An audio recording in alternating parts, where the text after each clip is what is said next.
Given the root of a binary tree, return its maximum depth. So this problem can be solved in just 2 lines of code. However, there's a lot of stuff packed into those 2 lines of code, and I'm gonna try and unpack it. So first of all, what is maximum depth of a tree? The problem specifies that a binary tree's maximum depth is the number of nodes along the longest path from the root node down to the furthest leaf node. So that means that we start at the very top level node and then we keep going down. So looking at the depth, if we were to look at the depth to its leaf node 9, from 3 to 9, the depth is 2. But if we were to look at the depth from 3 to 15 or from 3 to 7, the depths will be 3 because we have 3 levels. But we are looking at the maximum depth, so the answer will be 3. So when we're given the root node, which is 3, the only things that it knows is its own value, its left child, and its right child. It has no idea how many nodes in total there are in the tree or the depth to any of its leaves. It doesn't even know which nodes are the leaf nodes, unless, of course, it is itself a leaf node. So the cool thing about a tree is that it's a recursive data structure. So if we were to take the right child of 3, then it would itself be a tree, like 15, 20, and 7 forms a tree all on its own. And if we were to take the left child of 3, that is also a tree. That means we could apply the question of max depth to the left child and to the right child of the root. We can write these questions in code by saying applying max depth. By applying max depth function to root.right and max depth to root.left.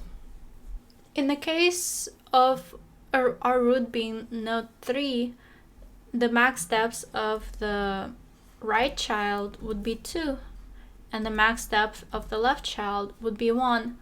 So once the top node, root node, once we figure these 2 questions out, then to get max depth of the root, we know that since it sits 1 level higher than its children, we just need to take 1 plus the maximum of 1 or 2.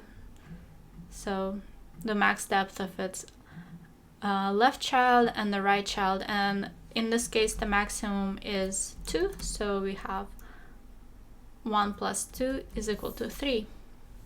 And that is the answer. And this explains the second line of the code, where we are saying 1 plus math.max, maximum depth of the right child and the left child.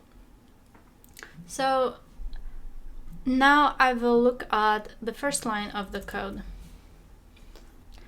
If we were to keep passing this question down from the parent to the child, so first it would go from 3 to 20, then from 20 can ask 15, what is your max depth?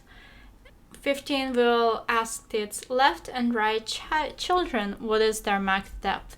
But in this case, they are both null.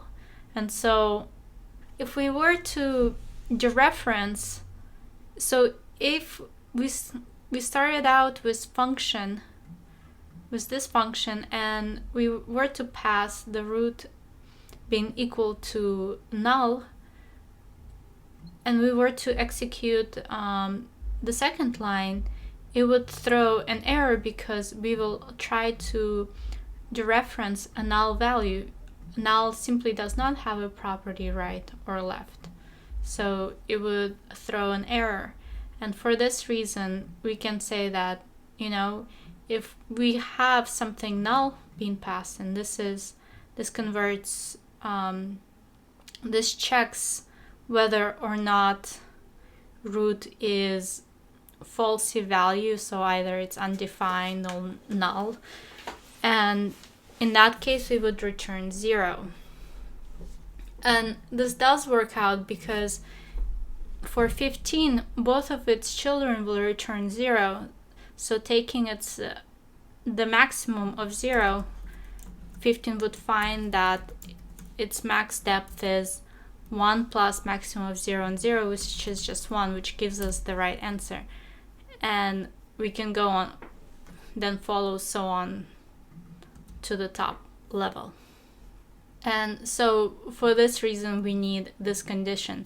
In that case, no matter what value we could encounter in this tree, our function will work and will return the right answer. And one last note, the time complexity is going to be O(n), so it's linear because we're going to have to traverse every single node to find out the max depth.